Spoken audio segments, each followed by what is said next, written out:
મોરબીમાં સેવા સદન ખાતે જિલ્લા કલેક્ટરની અધ્યક્ષતામાં જિલ્લાની પ્રથમ વખત વાસ્મો માટેની મીટિંગ યોજવામાં આવી હતી।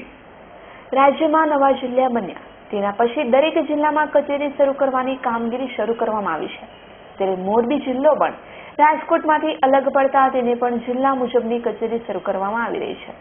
ત્યારે તેના ભાગરૂપે આજે રાજ્ય સરકાર દ્વારા જે લોકોને જીવન જરૂરિયાત તેમજ પાણીના યોગ્ય વહેંચણી માટે વાસ્મો નામની યોજના ચલાવવામાં આવી રહી છે। તો મોરબી જિલ્લાની પણ આજે અલગ વાસ્મોની રચના થઈ હતી, જેથી પ્રથમ મીટિંગ આજે જિલ્લા સેવા સદન ખાતે જિલ્લા કલેક્ટર શૈલેષ રાવલની અધ્યક્ષતામાં મળી હતી, જેમાં જિલ્લા વિકાસ અધિકારી ધવલ પટેલ અને વાસ્મો અધિકારી ઉપસ્થિત રહ્યા હતા। નર્મદામાંથી જે પાણી મળે છે એનો પૂરેપૂરો ઉપયોગ થાય અને ક્યાંય વચ્ચે એનો લોસીસ ડિસ્ટ્રીબ્યુશન અને ટ્રાન્સમિશન લોસીસ ઓછામાં ઓછા થાય એવી રીતે અમારું આયોજન કરવા માંગીએ છીએ। એટલે સંપમાં પાણી લઈ અને ડિસ્ટ્રીબ્યુશન ગામે થાય એ બહુ અગત્યનું છે। અને હવે જ્યારે સરકારશ્રી 100 લીટર સુધી પાણી આપવા માટે જ્યારે પ્રતિબદ્ધ છે ત્યારે અમે અમારો પ્રોજેક્ટ એ રીતે પૂરા થાય અને સમગ્ર જિલ્લામાં પાણીની અછત ના થાય એ જોવાનું રહેશે।